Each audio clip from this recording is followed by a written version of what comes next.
Hey everybody, welcome to day one of the seminar on race, identity politics, and specifically for today at least, the work of Frank Wilderson. Frank Wilderson is an incredibly important author in the contemporary debate scene.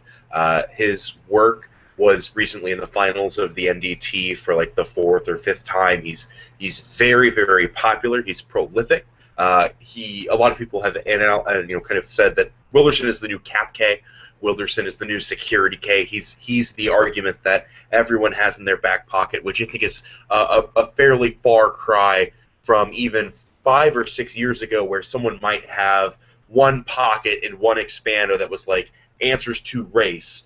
There are now multiple different camps of identity arguments that all have an amazing traction in the debate community, which is a sign of our evolution towards something more socially just, but also indicates the style of argument that is preferenced in the status quo and sort of the position that critical arguments take against both other critical academic positions and sort of the policy side of debating the topic. But for today, I'm not going to be talking very much at all about debate strategy. That will come kind of as we develop over the course of the seminar.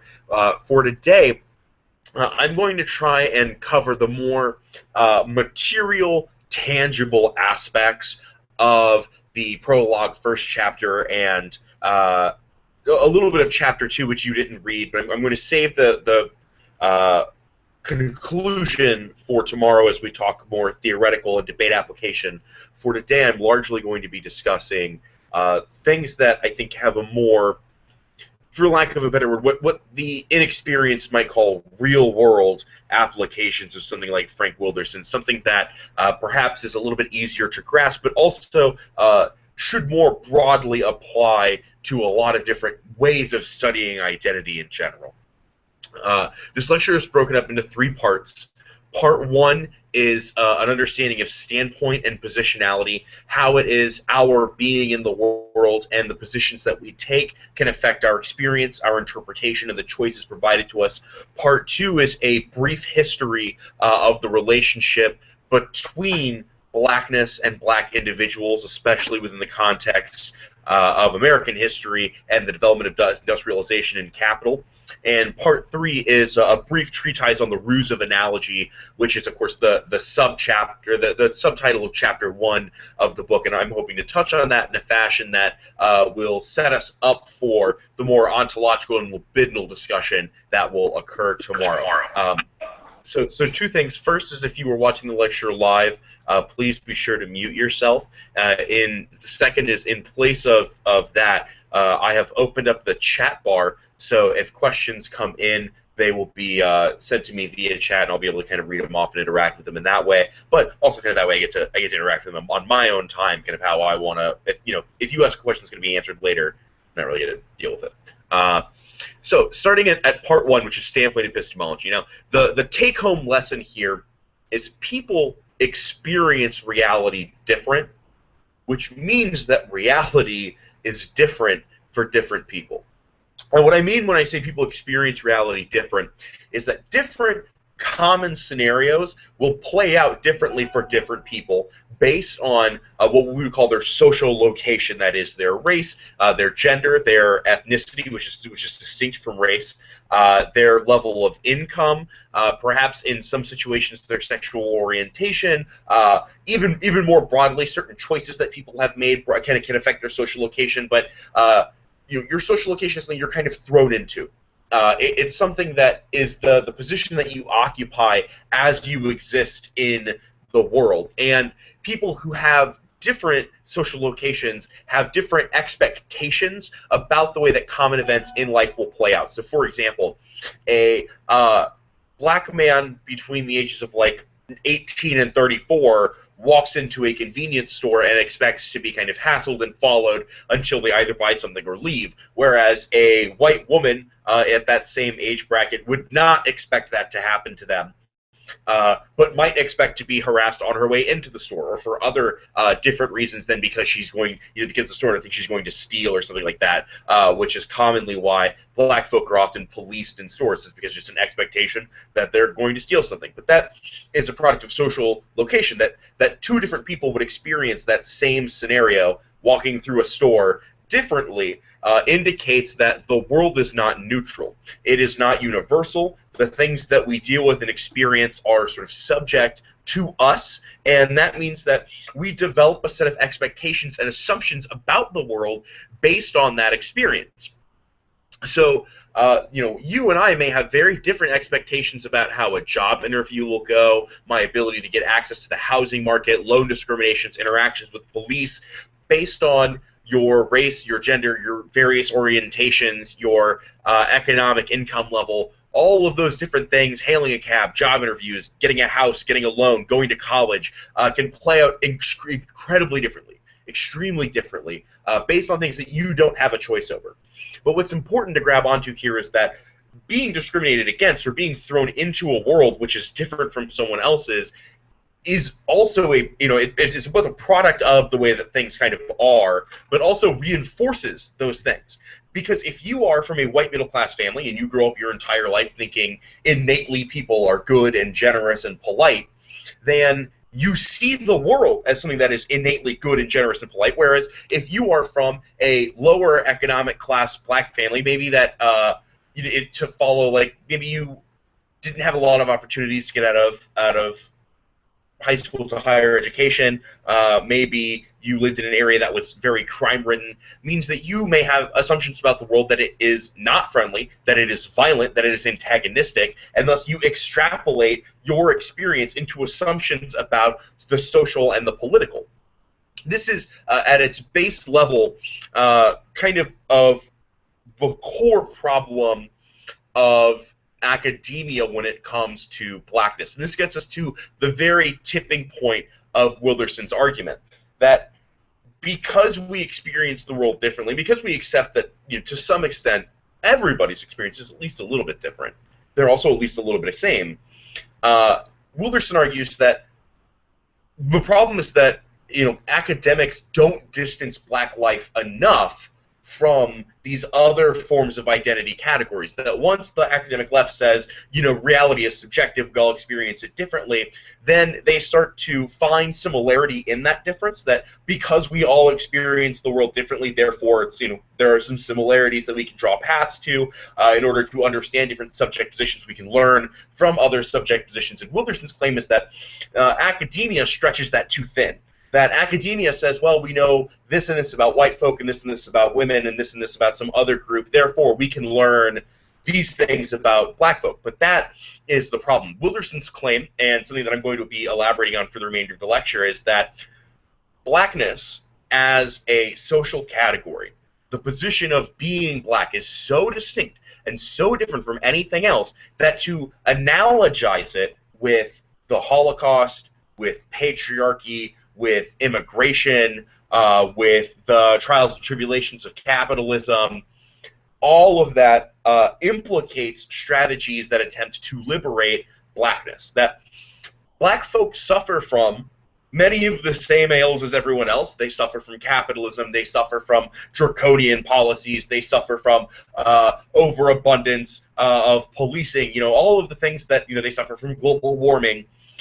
But they also suffer on a unique, distinct axis that is blackness. And so often, academics will say, well, if we solve global warming, that will help black folk, so that's good, it's an anti-racist policy.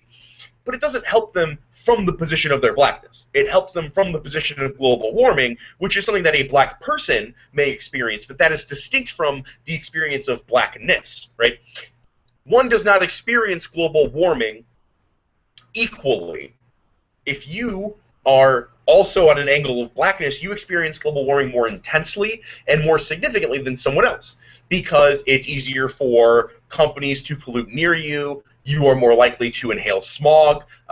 Factories and big giant diesel trucks are more likely to be in your neighborhoods because you are more likely to be in an under-industrialized part of the inner city. So we have to be very cautious when we are attempting to alleviate the dispossession of blackness.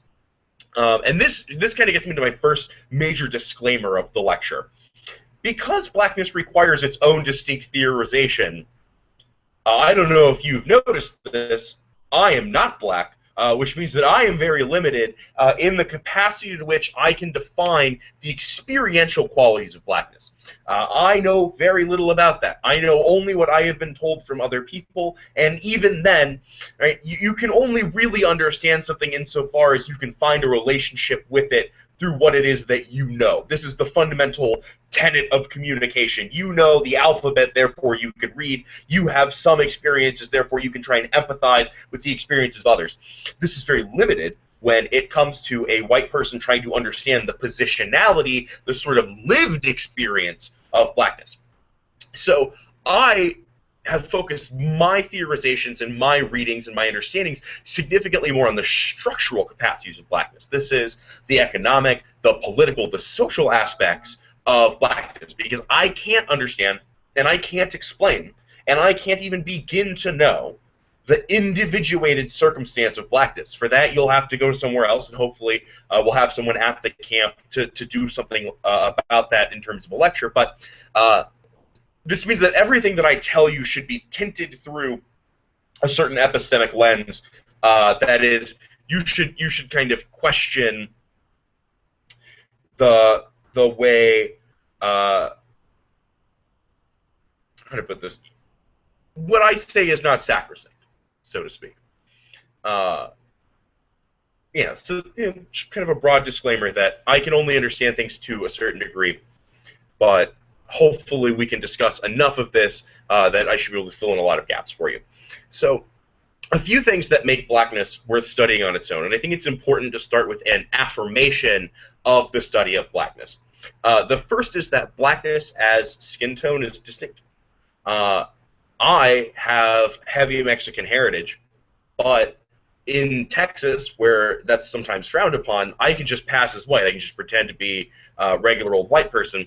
Whereas if you are black, that is not an option that is available to you, right? You can't ever hide your blackness because blackness is something that is branded onto you. There is no escape from it, which in and of itself is sort of a distinct category because it means that the agency of capacitizing blackness is distinct, that as a black person, you are always 100% at maximum black capacity. You can never be less black than you are because it is something that is 100% grafted onto you, whereas other identity categories have an ability to be fled from. So many white people have this sort of affinity with trailing their heritage to European countries. I'm Italian, I'm French, I'm Dutch, whatever.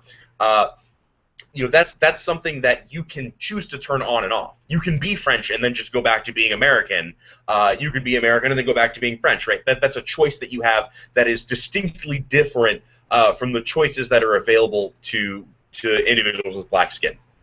The BISA point is blackness is worth studying because it's an interesting case of filiative capital denial. Filiative capital, familial capital, is the accumulation of wealth across generations. And this is, I think, the easiest way to explain. I'm going to give a brief overview now. The easiest way to explain the lineage between slavery and the year 2016. Because Africans and African Americans were denied accumulated wealth because their children were taken from them and slung across the country, it's distinct from other forms of slavery. The slavery that black folk experienced denied them the ability to accumulate wealth over any sort of substantial period of time, whereas slavery for others was partial slavery, right? That people were enslaved as the result of losing a battle. They were enslaved as the result of political machinations. Black folk entered the world through slavery. When the Jews were enslaved, when they were stopped being enslaved, they were still Jews. Their Jewness was intact, but when Africans were enslaved, they were turned into blacks. Specifically, right, that Africans came onto the slave ships as African and left the slave ships black meant that there was a transformation that occurred at the level of being, at the level of what it means to exist as an African was changed through the process of slavery. That slavery was therefore an ontological ideal, where the ontological is that which discusses or concerns what being is, right? What it means to be a person of a certain trait is defined by the ontological, and therefore the ontological status of Africans was changed through the slave trade. That blacks, were a slave a priori, not as the result of a rebellion or a lost cause, but merely because they were, meant that their subject category was never established as anything but the slave from the beginning.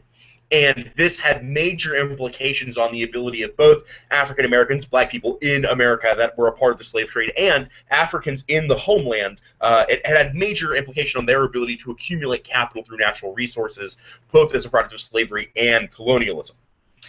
The seesaw point to why blackness is worth studying on its own is that it cannot and ought not be theorized across academic borders, and to attempt to do so is dangerous.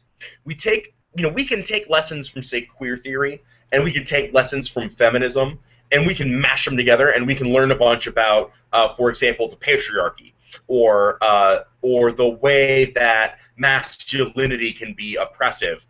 But those same lessons are inverted when it comes to black men, because black men who exhibit masculine traits, aggressiveness, strong stature, confidence, forthrightness, all of those are turned against the beneficiary of the black man, that he loses out for having those categories, because instead of being perceived as like strong and confident, he's perceived as threatening and violent and full of rage. Which means that a lot of these lessons that we learn from different types of academic theories are sort of turned on their heads when they are applied to blackness, which means that the study of blackness itself has to be unique. It has to come from a sort of unique position. And it's at this point, I think, that you are starting to understand Wilderson is not, or at least his book, is not something that challenges necessarily politics. It's not something that is concerned with elections or legislation. Really, Wilderson and Afro-pessimism, anti-blackness theorizations all occur in a very tiny sort of sliver of academic discussions. It just so happens that debate uniquely also occupies like exactly that point of academia, which is the sort of interdisciplinary mashing of ideas to create synthesis. So we kind of lucked out in that Wilderson is talking about exactly that, but most of these lessons are applicable in a very limited space and primarily occur within academic discussions. The history component of this lecture will hopefully transcend that a little bit, but at least for now it's important to understand that we are operating within academic spaces.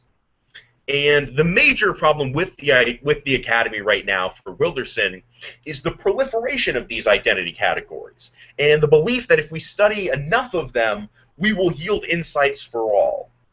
So you not only have gender studies, right, and you not only have studies of capitalism, African American studies, you have Asian American studies, you have Latin American studies, you have Mesopotamic studies, you have Middle Eastern studies, you have different types of studies of just like Africa as a continent, contemporary African history, sort of like early like 1200s Africa before colonization. You have all of these different branches of the academy, queer studies, etc., that attempt to map out every single different identity category. They gotta catch them all, right? Just like a Pokemon. There are a million different identities, and because there are a million different identities, when you multiply them together to get intersections, you get a billion different types of identities. And the problem with the academy for Wilderson is that only one of these has anything to do with black folk, and all of the others attempt, or at least purport, to be in line with that theorization and that teaching. But the assumption that other branches of academic study can yield insights to the particular tenor of blackness is the problem. And so again, we're looking at a very minor dispute, a very technical dispute in academic studies but one that it turns out has major implication for the value of most academic practices. Because Wilderson has set a threshold here that an academic study is only useful insofar as it is useful for black folk, because for Wilderson, the ontological status of blackness is unique, which means that it must be directly considered, and because it is by far the worst identity category to have. Like the power difference between like white man and white woman is like maybe this big, but the difference between white man and black man is like enormous, right? Like for Wilderson, blackness is the most violent thing that one can be accused of. That to be labeled as black is most dangerous to your health than the association with any other identity category, and as such, it has kind of ethically earned a priority. It's something that we have to focus on. And so the threshold for any given policy or any given academic inquiry is, what does this do for black folk? And if the answer is, well, some of our future research might help them, then it has failed the test for Wilderson, because it has not, from the get-go, oriented itself around black positionality and black thought. It therefore betrays that possibility. And I think once you have like that element of this down pat, the rest of it makes a lot more sense. That if the AF isn't uniquely and intentionally for the benefit of black folk, Wilderson will argue it is therefore to their detriment, because it establishes the assumption that the ongoing practice of academia is sustainable and good, that we can resolve the problems of black folk without having to resolve the problem of blackness, which means blackness as a structural incapacity is something that kind of lingers beneath the surface, continues indefinitely. That because you've only dealt with the symptoms, the stuff that everyone is suffering from, without targeting the reason why black folk in particular are always receiving that violence more intensely and more consistently, without answering that question, no amount of social justice can get to a resolution of anti-black violence. So on page 13, I think we get then to the thesis of Wilderson's argument, or at least the purpose of his study, and more specifically the purpose of this text that we have read. The question of this book is to embark on a paradigmatic analysis of how dispossession is imagined at the intersection of A, meditations on political and libidinal economy, B, the discourse of political common sense, and C, the narrative and formal strategies of socially and politically engaged film. Let me say that another way, break that down a little bit. This book questions all of the ways that black suffering is imagined, described, and interpreted in discourses on the economy, psychology, political common sense or layperson discussions of what is generally accepted, taken for granted, and finally, socially conscious media. So paradigmatic analysis means to analyze every possible element, right, farm to table, where is the entire process. Dispossession here meaning abject suffering of blackness, and what are the three things that he's questioning? It's sort of like academic discussions of other systematic inquiries. So people who are questioning like broad psychological errors or broad trends in psychology, people who are studying trends in the economy, people who are studying major long-term shifts in geopolitics. Think your Zizeks, your anti-global warming folk, right, who are studying systems analysis. Well, Wilderson wants to know, how is black suffering imagined in those texts?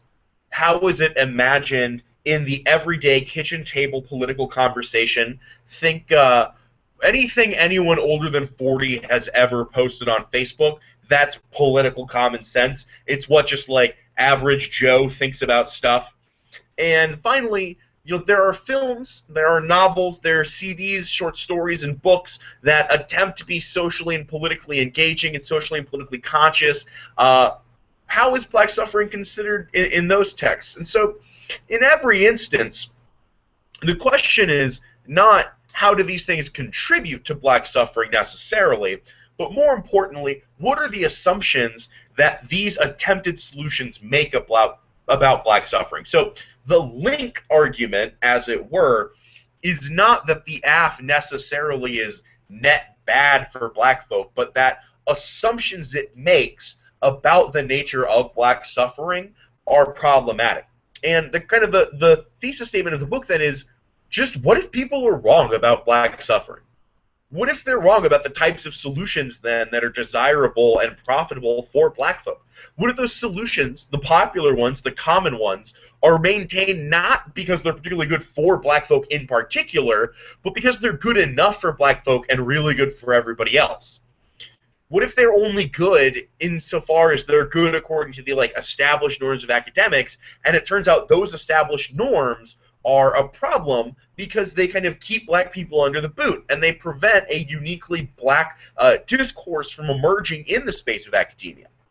And so these are sort of like the what's at stakes for Wilderson. This is the impact to Wilderson insofar as he has one, is not that these sorts of academic maneuvers increase the material amount of black violence, but that it is a product of and reproduces the overall system of violence. That there is an ongoing system of violence now, and a lot of these sort of leftist approaches to decrease and resolve violence not only don't do that, they lock in a way of thinking and a set of assumptions about black suffering that make it impossible for black folk to ever escape.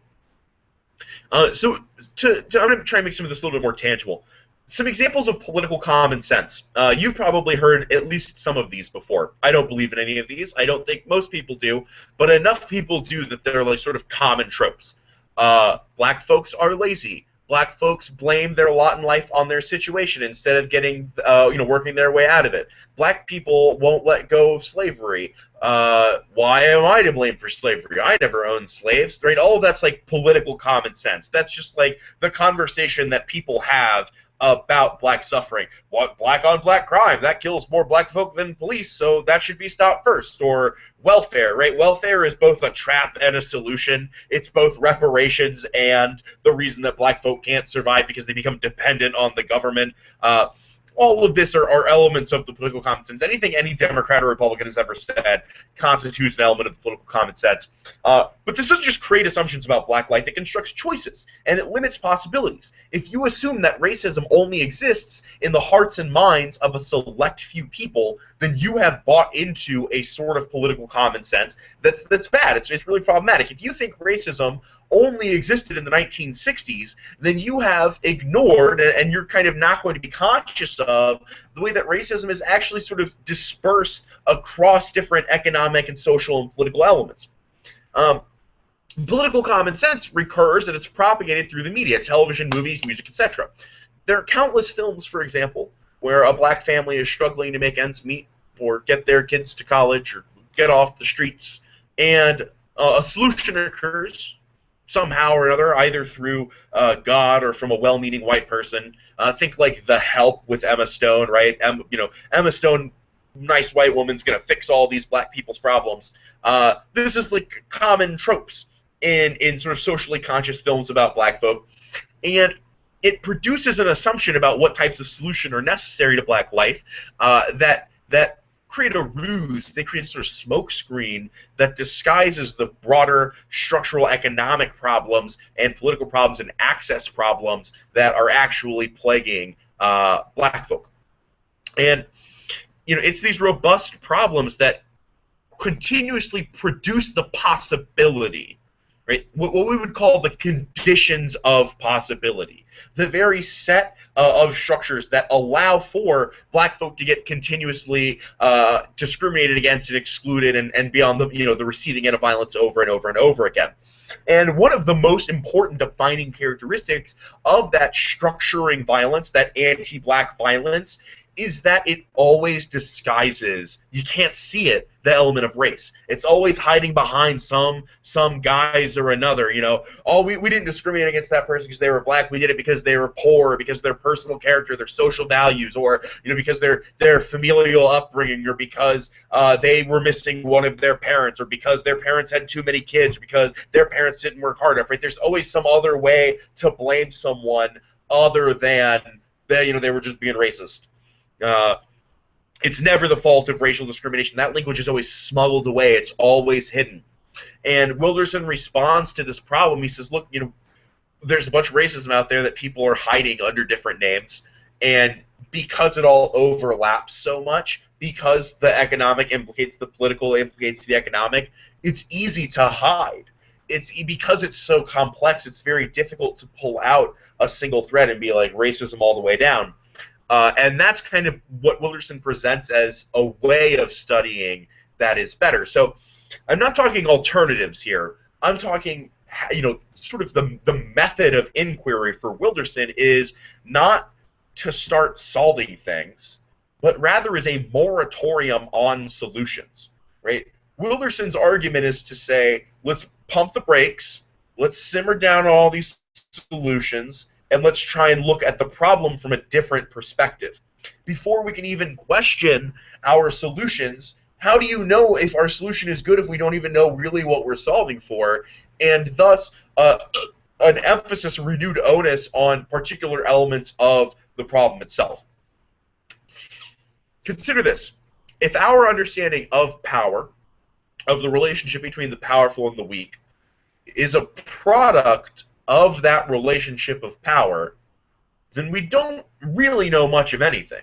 If all we know about power comes from the powerful, they're probably hiding things from us, right? You would never trust a millionaire quoting the Sermon on the Mount. You would never trust a billionaire who says their tax policy is going to hurt the rich. Why would you trust the powerful to tell you about power?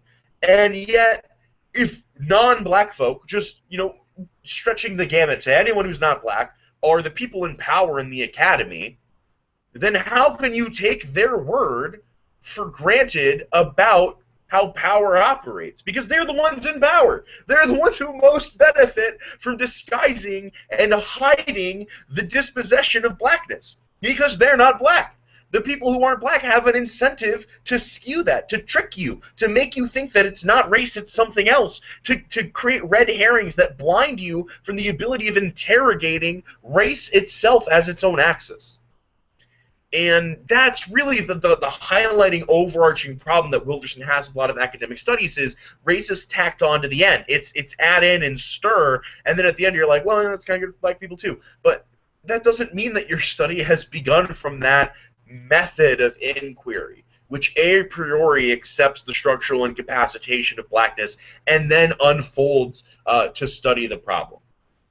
So to provide a sort of concrete example of the way that this method would operate, I would transition now into part 2, which is a brief history from slavery to modernity. Now, obviously, 400 years is a lot to cover.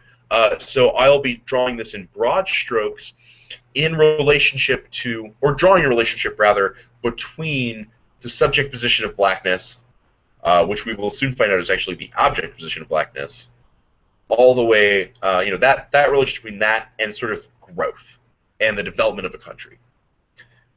Orlando Patterson defines slavery as the permanent, violent domination of natally alienated and generally dishonored persons. Debaters often take this to mean that there are essentially 3 pillars of slavery. The first is gratuitous violence. That is violence that is not only not proportional, it's not inproportional, right? So if you throw a pencil at me and I hit you with my car, then that's not proportional, right? It's gone far over what you deserved. If you throw a pencil at me and I throw a pencil back at you, that's proportional violence. But if you're doing nothing and then I hit you with my car, that's gratuitous violence. It is violence that is not in according to anything. It is violence that is not retributive. It's not for revenge. It's not punitive. It is violence qua violence. It is violence for the sake of violence. And this is the violence that people face for being black. Like, just for being black, you are born into a world that you will inevitably face some unfair violence that occurs to you. Second, natal alienation. Natality, meaning parent to child. Natal alienation is the phenomenon by which a child is taken from its parents and sent elsewhere. And this happened for several hundred years for the slave trade. Babies were plucked from their parents and sent to different states. Even at a broader level, Africans were taken out of Africa and sent to the United States where they didn't know the land, they didn't know the language, they had no culture. And because the children were taken from their mothers, there could be no culture brought into America, right? There could be no cementing of culture, there could be no blending of culture. Their culture was exterminated. No culture, no family tree, which also means no wealth being passed down from generation to generation. The Carnegie fortune never happened for black folk. Trump couldn't have gotten $1 million from his daddy if he was black and also a slave, because he would have had neither of those things, neither money nor family. And third is a concept of general dishonorment. And this is a little difficult to describe in qualitative terms, but many of you will be familiar with the phrase white trash. A person who is white trash usually lives in a trailer, stereotypical redneck, drinks beer all day, mullet, trucker hat, NASCAR, curses a lot, really dirty house, very poor, very lazy. And yet I bet none of you have ever heard the phrase black trash. Because to be black is innately in language and in culture to be associated with all of those elements, with rudeness and drug and alcohol abuse, and you're right, all of these things that society, not any individual person necessarily, but through tropes and film and television and history, are just associated with being black. It would be redundant to call someone black trash, because to call someone black is to already associate them through the power of cultural specificity with those traits. It is to imbue those traits onto a person. And that is general dishonorment, is the dishonor that one faces merely for being. It is distinct from gratuitous violence in the fact that general dishonorment is more social, but it operates along a similar axis. So the point of this historical tropes, then, is to say that slavery never ended. That if the three elements of slavery are gratuitous violence, natal alienation, and general dishonorment, we can prove that the march of history only cemented these things. It didn't resolve it or reverse it. That if you are not black, you currently benefit from slavery by sheer virtue of the fact that blacks are still losing out from slavery, that there is still a bottom rung that you are necessarily ahead of and are born into being better than. That doesn't mean that every black person is worse off than every non-black person. That's nonsense. Oprah exists. That is to say that, in general, the capacity of blackness is necessarily that of slavery, because it still is maligned by these three pillars of slavery that are gratuitous violence, natal alienation, and general dishonorment. So the history of affiliative capital, which, recall, is the capital that's passed down from generation to generation, is accumulation for some and not from others. All of you should be familiar with the concept of interest. If you put $1 million in the bank, 10 years from now, you will have $2.5 million. Compound interest, you'll probably have even more than that. That over time, with money, money makes money. You invest it in businesses, they become profitable, you make more money. You put your money in the bank, they pay you interest, the bank gets a small cut of that, boom, boom, everybody makes money, right? So then it shouldn't be difficult to understand that if two people exist, right, person A and person B, and person A is given $1 million and isn't allowed to do anything with it for 50 years. For 50 years, it just has to be in the bank, right? So they get it when they're born. Let's say 18 years. That's more tangible. you're born with a trust fund of $1 million. You can't touch it until you're 18, and then finally, when you're 18, it's worth like $3 million or $4 million. Versus the person who was born with no trust fund, and then now that they're 18, is worth $0.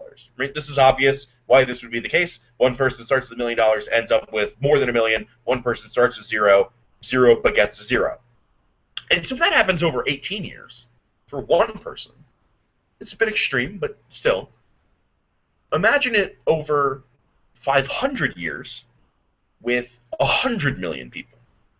That a majority of white folk, even as early as like the 1600s, inherited farmland from their family, inherited connections, knowing other people, being welcomed into white communities. They inherited houses. They inherited horses. All of these sort of material things that were passed down from generation to generation and became bigger and better and stronger through investment and growth. And, of course, the cream of the crop, the richest of the rich, your Carnegies, your Washingtons, your Clintons, they kept investing money and getting returns on their interest. And over the course of several hundred years, we're talking trillions of dollars difference. Consider that after the Civil War, slaves got nothing, right? So 1865 is the starting point for blacks trying to make it into America.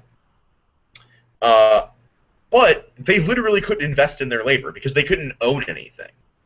They weren't allowed to own property. They couldn't own a stake in a business.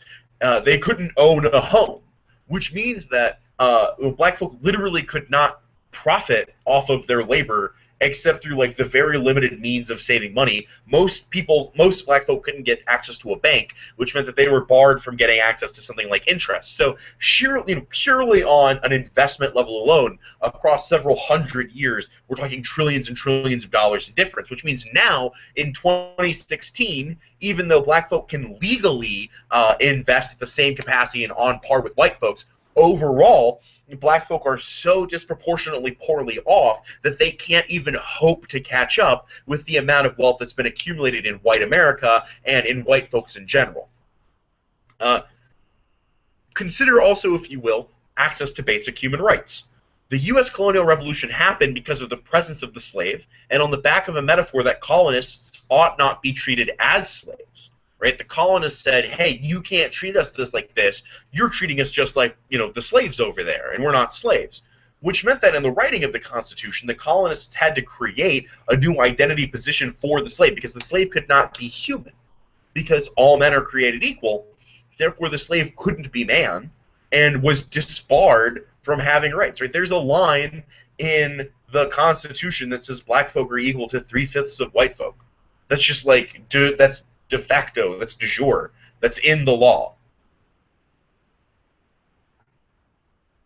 And of course, once you have rights and you've built a government for the purpose of helping individuals reach excellence, that's what you're going to do. If you have rights, you're going to use them to invest in it, to become more powerful.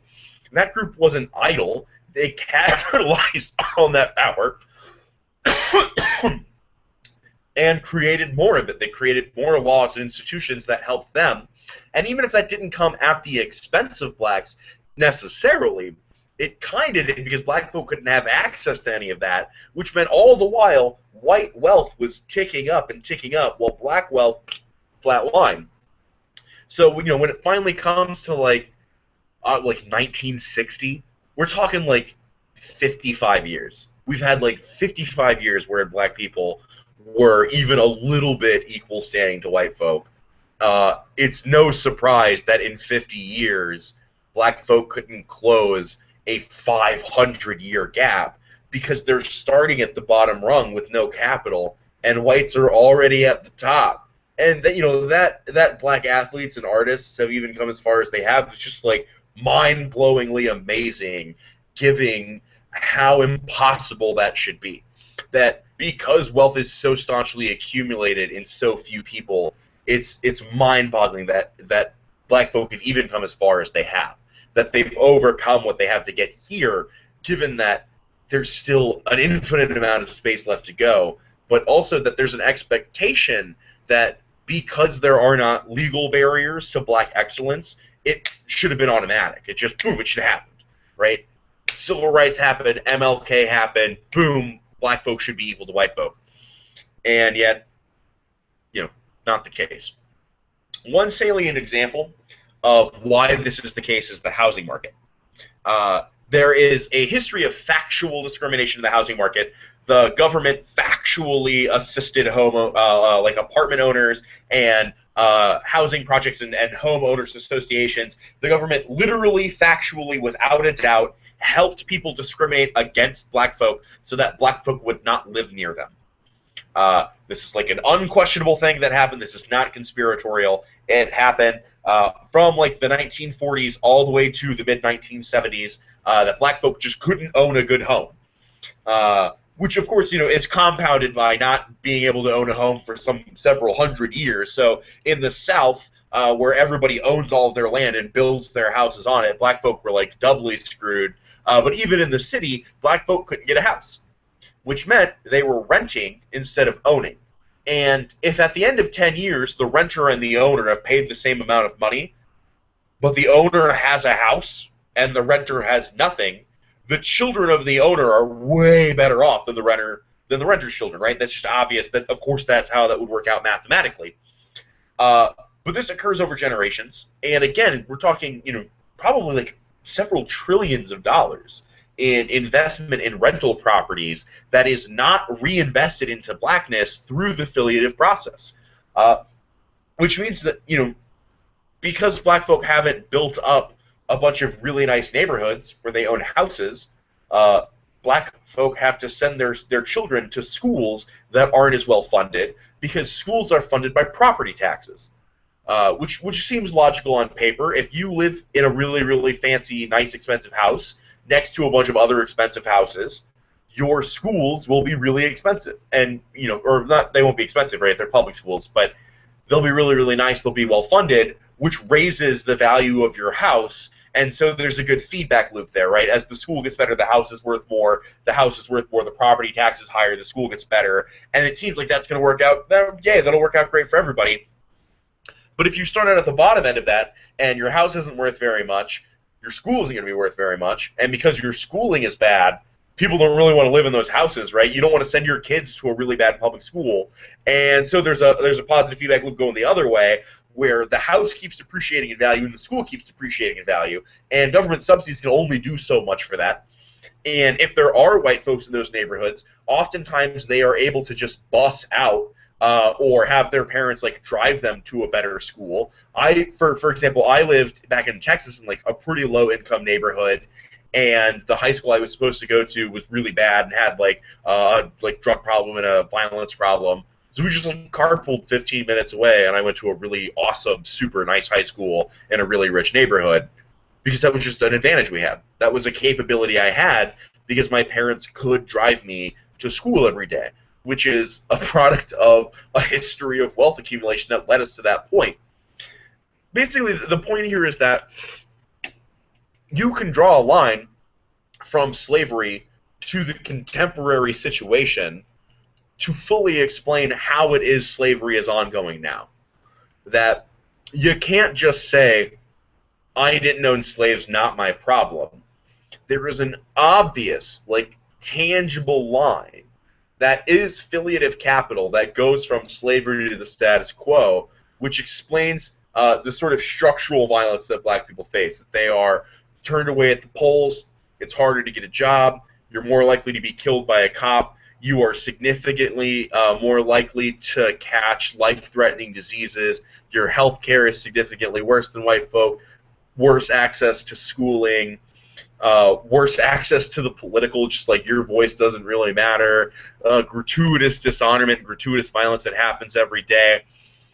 Like Leslie Jones is a black female comedian who was in a really bad movie this weekend. They tried the Ghostbusters movie, and apparently I didn't see it, but apparently the movie's like pretty bad. But it had 4 stars in it, 4 actors, and Leslie Jones was the only black woman, and she just got berated on Twitter, like all of these horrible racist insults for like 4 hours. This happened to her on Twitter. That only happened to her because she was black. The other three actresses in the movie didn't receive any backlash, right? Uh, so all of these different things kind of negatively afflict black people today, and are literally like you can draw a line back to slavery, which means that the same sort of ways of thinking and the same ways of organizing society that were in place long ago are still in place today. Even though it looks different, even though, according to the law, things are equal, they are actually anything but.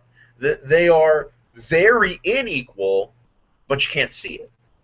It's hidden behind a million different layers of, you know,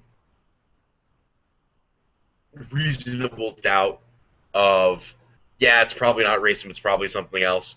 A great example of this is policing. Why is it that 9 out of every 10 people killed in capital punishment, which is when the state kills you, why are they black? Why is it that black folk, black men who are found guilty of murder, and black women too, actually, who are found guilty of murder, are significantly more likely to receive the death penalty than white folk are? Now, it's hard to say it's because of these 6 racist judges. It's because of these 5 racist jurors. Because none of the people participating in that process assume that they have bad intent. Policing, then, is a result of a positive feedback loop, much like affiliative capital, the housing-education relationship, the human rights relationship. So you start by assuming, you assume that blacks are dangerous, right? Black people just got freedom. We got to assume they're dangerous. They don't look like white folk. They don't really belong here. This all starts around, like, 1910s, 1920s. So because you assume black people are dangerous, you put more cops in black neighborhoods. But now because you have numerically more cops in black neighborhoods, even though black people commit crime at the same rate, or actually some studies have indicated a lesser rate than white folk, let's just say it's even. Let's just assume it's equal, okay? And we're going to do that all the way through. We're going to assume everyone's playing fair. You assume that black folk and white folk commit the same amount of crime, but because you have twice as many cops in black neighborhoods, you're going to be arresting twice as many black suspects as you were before. So the next year, you triple the amount of cops. And then you quadruple the amount of cops. You go, wow, we keep arresting all these black folk. We must need more cops in the area. But because you're increasing the number of cops who are looking for people to arrest, they start getting arrested more. Never mind the fact, and undeniably, that a black person committing a crime is like 5 times more likely to get arrested for committing that crime than a white person in the presence of a cop. Some data has indicated cops are way more likely to see you doing your crime and give you just like a warning or let you off easy if you are white than if you're black. But even pretending that doesn't exist, just because you are massively increasing the number of cops in the area, you're going to be arresting more black folk. So now more black people are going through trials. Juries see a lot more black folk than they see white folk. Judges see a lot more black folk than they do white folk. Same for lawyers, etc. Even the old court stenographer has seen 100 black folk and only 10 white folk today, and that starts going through your head that, like, oh, I guess maybe black folk do commit more crime. This is the political common sense, right? That it's starting to eke at you, and you can't really escape it because it happens so slowly. And then you flash cut to the modern day where juries and judges are much more quickly to judge someone if they are black as being guilty, and if they are white, juries and judges are much more likely to say, reasonable doubt, probably innocent, might as well be innocent, who cares? And this has a really material effect just in like the day-to-day life of every black person, even if they are not out actively committing crimes, even if they will never be arrested in their lives, because racism has made murder legal.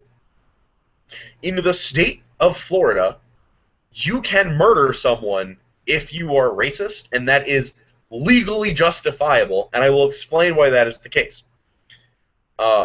So, because black folks are assumed to be dangerous, right, because more of them go through the criminal system, more of them go to prison, more of them go through trials, more of them are arrested, and so on,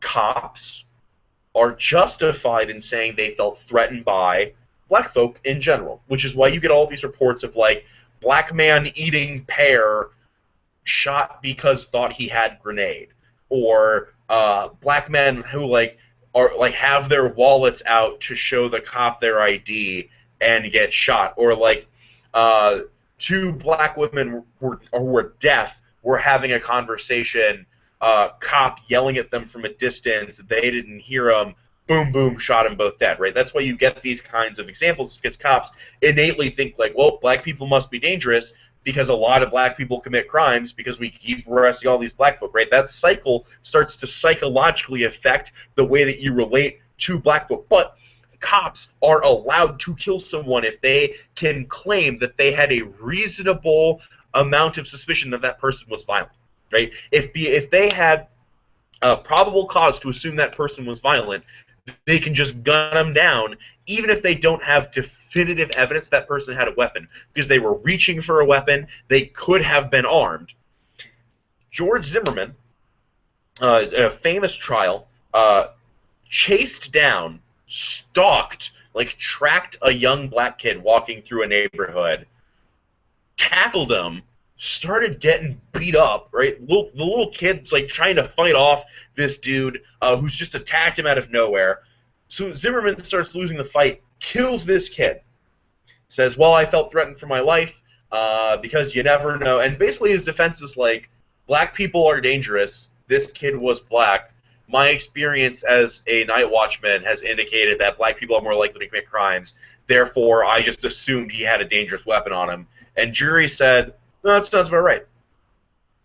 The jury, literally what happened in the precedent of that case was, if you think, if you are predisposed to think that black people are innately more dangerous than white folk, and you honestly, earnestly believe that, you can just kill a black person for existing and being threatening to you. And that is now the legal status of black life.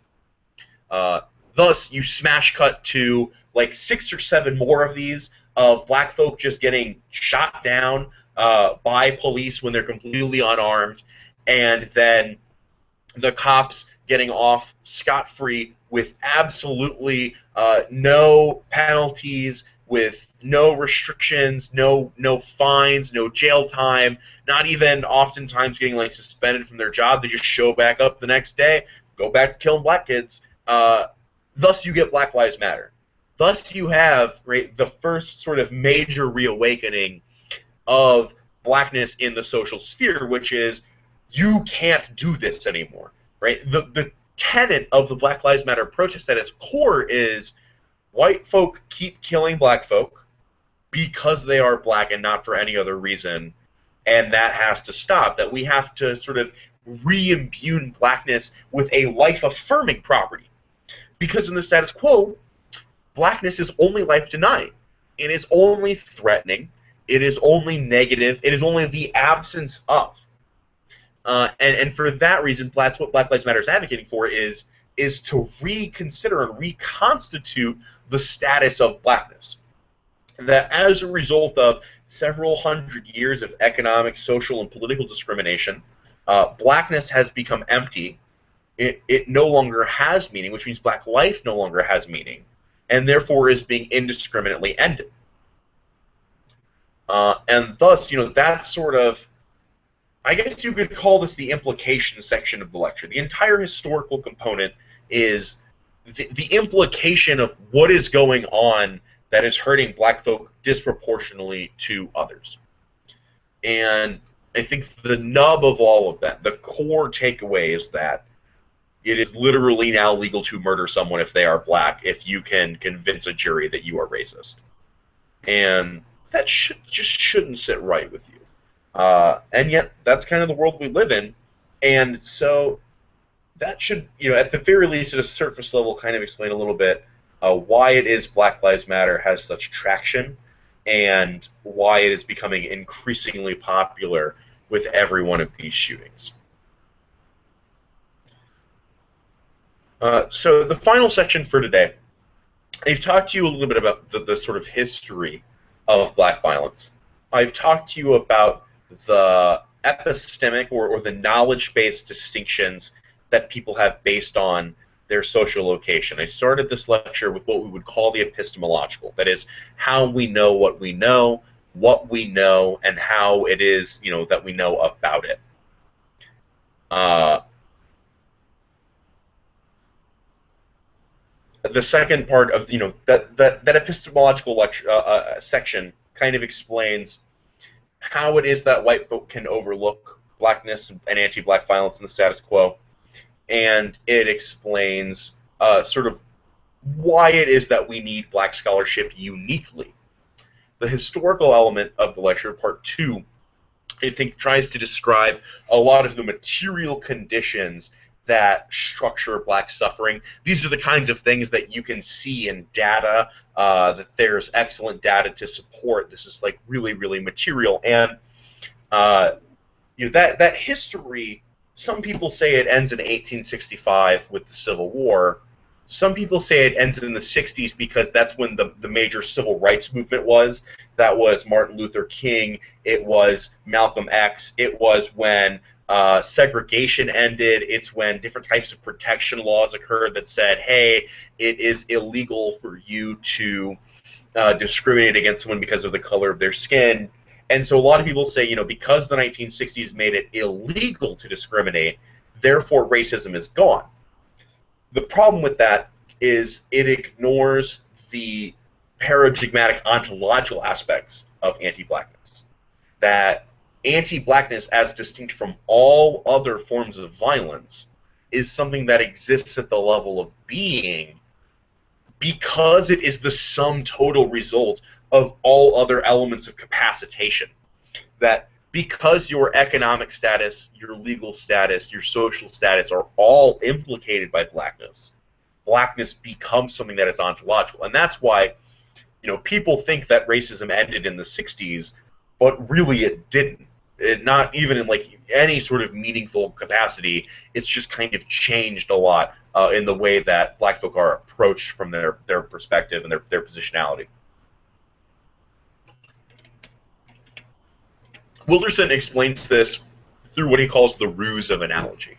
I like that word, ruse. But the German takes a bunch of Jews, puts them in a camp, kills them. The Holocaust, 6 million Jews are killed. But this is a conflict, right? This is a conflict between two groups. And at the end of World War II, still Jews, still have their innate Jewishness. Some of them can go back to their homes. Many of them can't. Many of them are displaced. But those who lived to tell the tale can reconstitute a culture. They can regroup.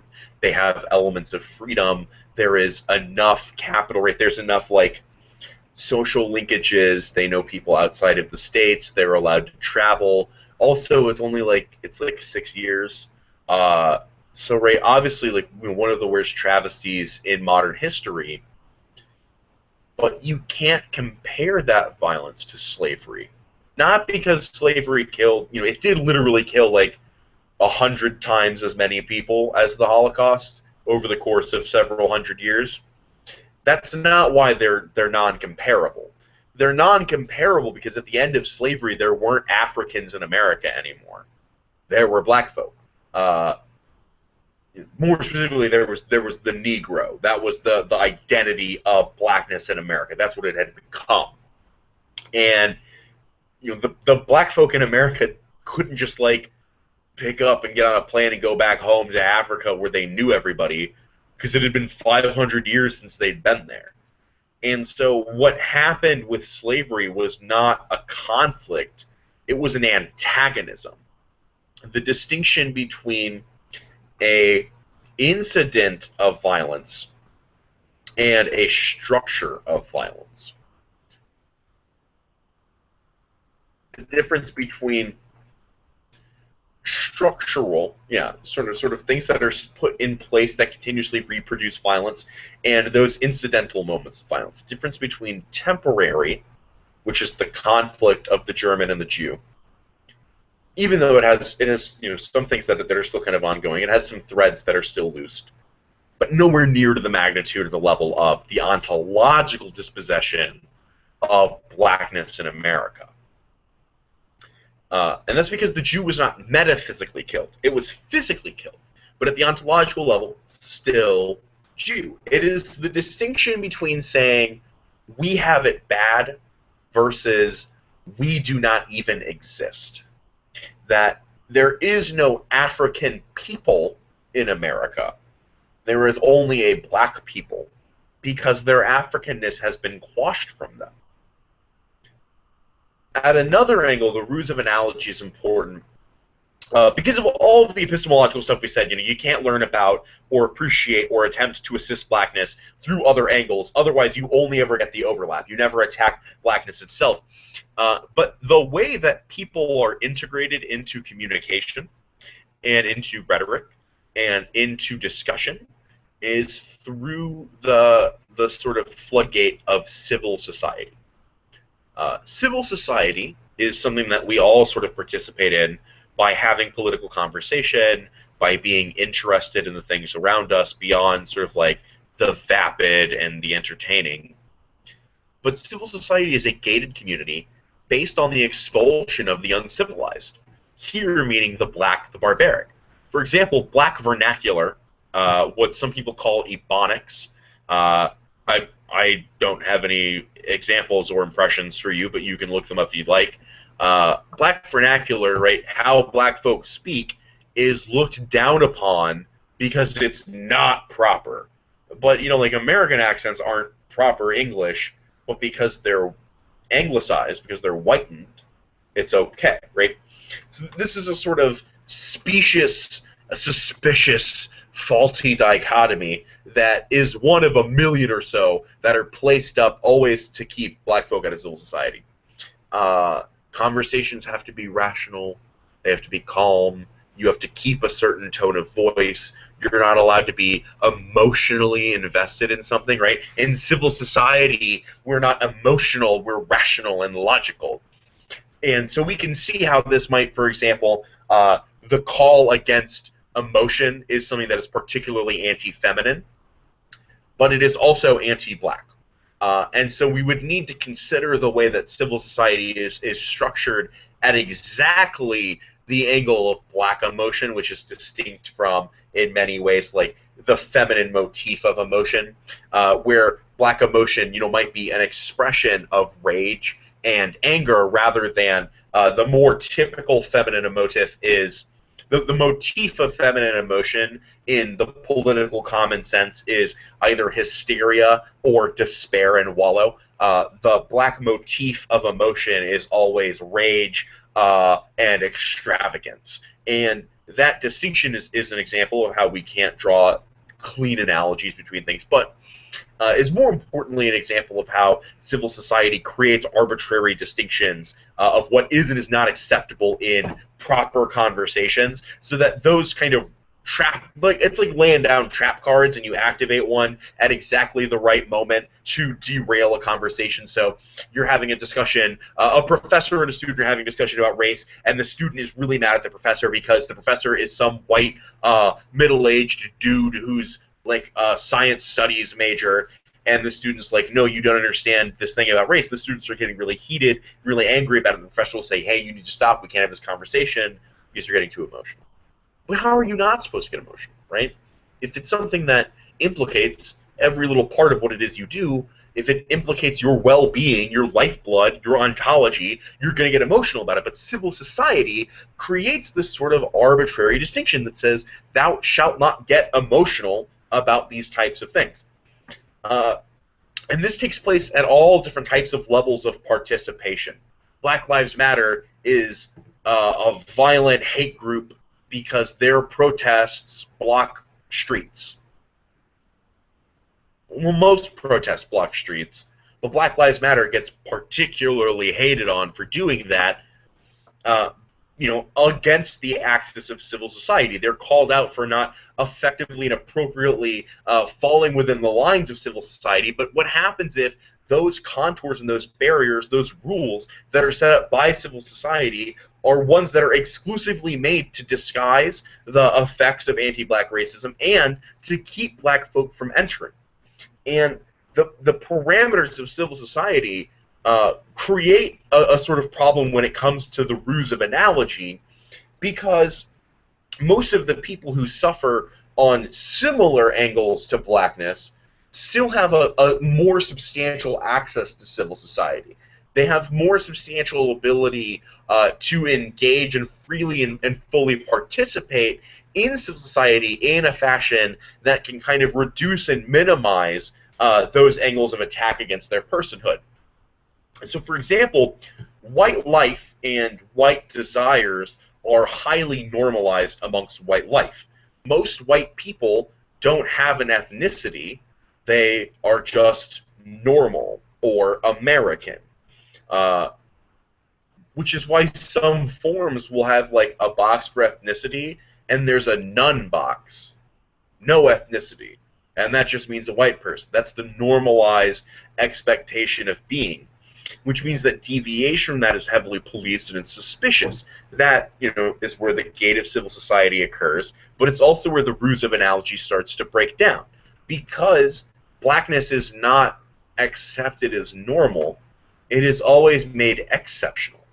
It is always made outside of the normal, and therefore doesn't have the ability to even participate in the discussion about whether or not it should be allowed to participate in the discussion.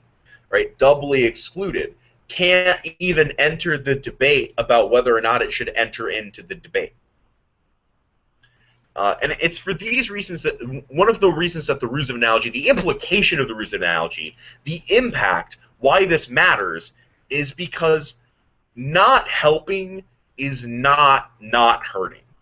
That is to say, just because you're not helping black folk doesn't mean that you're not hurting them.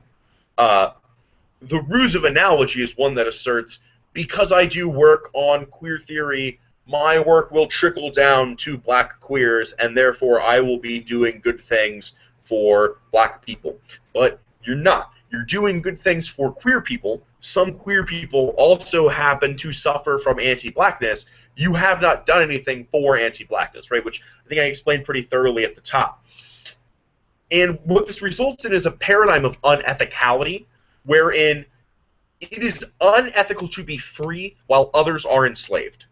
Because while you were free and the other is enslaved, we go back to that capital accumulation chart, where your freedom literally distances you from the ability to empathize with the capacity and the positionality of the people at the bottom. There are some very tangible examples of this. The Take Back the Night movement was a sort of white feminist movement that said women, and reasonably so, said women should not feel threatened at night. Right? Women should be allowed to walk freely in the night without fear of getting attacked in some capacity or another. On the surface, it's a very reasonable argument to make, right? Who could even argue? And yet, in practice, what that ultimately resulted in was a ton of black people getting arrested for just, like, suspiciously existing at night, for walking home at night. It led to a lot of vigilante justice against black folk.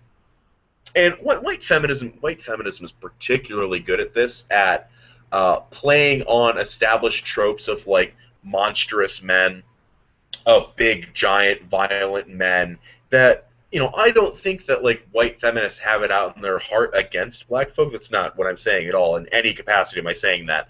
But generally, an unconscious feminism, one that just asserts women must be protected against men, well, the men that they are going to be protected against will ultimately predominantly be black men, because black men are the most vulnerable to being overly masculinized, to being so confident that they are aggressive, right? That because if a black man stands up for himself, he is being threatening and violent because of the assumption that blackness is necessarily life-denying, right? So here we see how the ruse of analogy, if you analogize one form of suffering to another and give them equal credence, it ignores how one can take privilege over the other by exacerbating the extant set of disparities. That because black folk are worse off in the status quo, if, you know, black folk are analogized at the same level of white women who are, like, way higher up on the identity totem pole, then the abject affirmation of both equally will not, in fact, play out that way. that the one that is already in more power is more likely to just be parasitic on the thing that's at the bottom, to say, look, we also kind of help black folk, therefore you have to support us.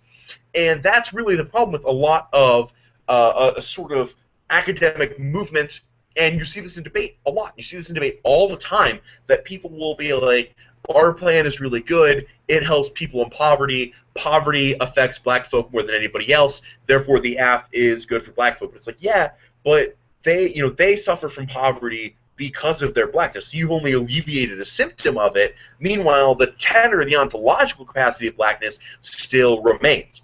And there is your traditional Wilderson link argument, right? That's the starting point link argument, is AF doesn't directly target the ontological capacity of blackness. It does so only through the ruse of analogy, and that analogy breaks down in a very meaningful way, which means ultimately the AF thinks it's done something for black folk, really hasn't, which means that it has all the while been participating in the same paradigm, the same way of thinking, the same way of doing that for several hundred years has kept black people down.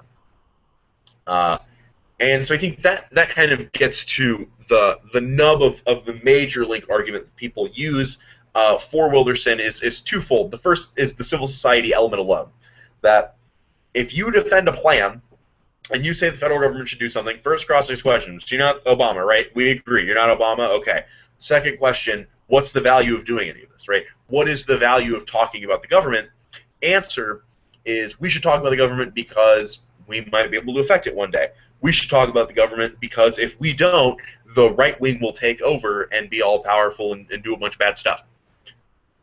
But if you are at the behest of anti-black violence, if you exist in that capacity, you are already excluded from the political as a result of being excluded from civil society in general, which means that the AF's attempt to be political isn't accessible or beneficial or useful for a black person. And so that's kind of link number one, is like, you defend a plan, you attempt to use the government, you attempt to make the government redeemable, you attempt to say it's good. That's hugely problematic because black folk don't have equal access to the government, which means that, right, one is taken up, one's staying at the same level. And the second major link argument here is, even if you think you're helping black folk, if you're not doing it at the angle of blackness, if you are helping them from other angles, you really haven't helped black folk very much at all, because anti-blackness is just going to rear its head again and pop them back down. Yeah, so, alright, I think I've talked for about as long as anyone should have to listen to me up to this point. I think I've answered all of the questions that have popped up. So someone asked, but didn't Africans also dehumanize each other? Yes, but no. So throughout history, groups have always produced violence against one another. Right, there's white-on-white violence that happens through, like, banking and stuff. There's the Civil War.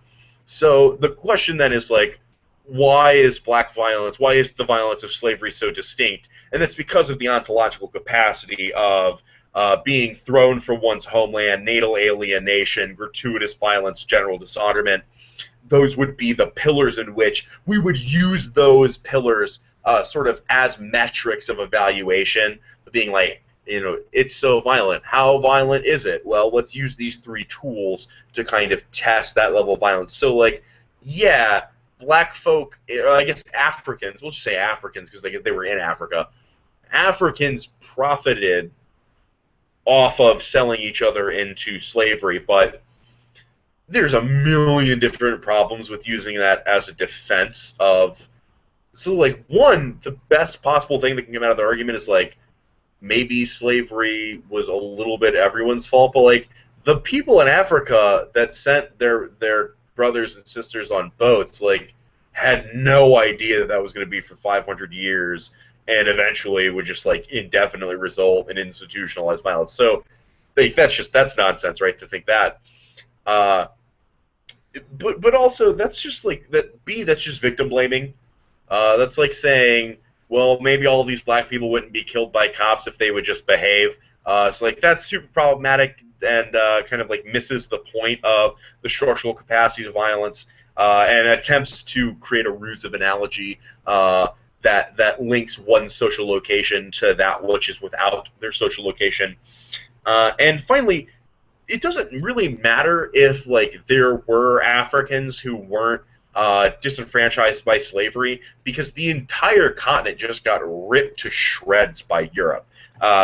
Europe went through Africa like a kid in a candy store with daddy's credit card and took all of its natural resources, all of its gold. It blighted its lands. We still do that today. We ship thousands and thousands of tons of poisonous electronic waste, old cell phones and batteries to Africa. So it's really difficult to say that Africa itself, like as a continent, in any way sustainably kind of was assisted by slavery.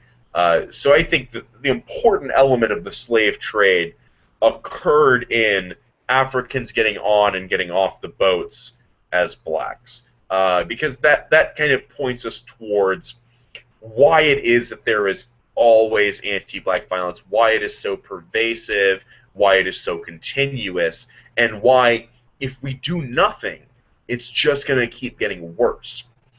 And I would say that's a major takeaway moment to explain the impact here. The impact to not helping is allowing hurting, right? Again, the graph, right? Black folk keep getting worse and worse off. Like, if without assistance, they will inevitably get, the same or relatively will get worse and worse off, because poor neighborhoods, poor schools, poorly educated kids, poor jobs, poor neighborhoods, poor schools, right? Feedback loop going in one direction. Meanwhile, the rich get richer, smarter, they reinvest their money.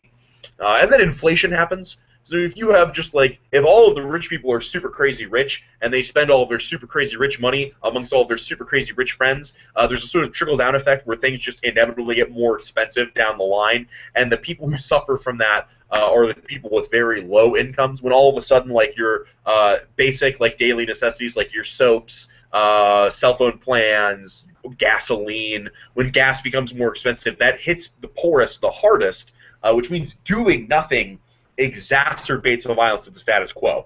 And that's why it's okay to put the threshold on the AF of what do you do to help black people. And that's why there ought to be a burden on the AF to do something to help black folk from Wilderson's position, because things will only keep getting worse absent intervention. And so if the AF doesn't intervene, it's not worth affirming, because it just adds to, contributes to, and legitimizes a system of violent oppression. You'll often hear this referred to as a link of omission. That is, a link that says, hey, you didn't do something, you should lose. But hopefully this explanation of the sort of moving parts of oppression has explained to you why one could profitably argue in the debate space that not doing something is the worst thing of all of it, and that we have to reposition our ways of thinking and being and existing and theorizing to do something in one particular way, which is to follow the through line of anti-black violence, to explore the way that it is materially and psychologically and economically manifest. And towards that direction, I think this lecture has done a fairly good job of explaining about half of that. In tomorrow's lecture, I will more thoroughly engage in the questions of ethics, of the libidinal economy and the social psychic economy, including things like how the black body is made fungible, and how it exists within a particular mental space of whiteness. And finally, I'll talk a little bit about Wilderson's conclusion, and I'll bring in some outside sources that you won't have to read, but should kind of give you a jump start on where it is the discussion is happening now. So with that, I'm going to log off, and I will see you all tomorrow.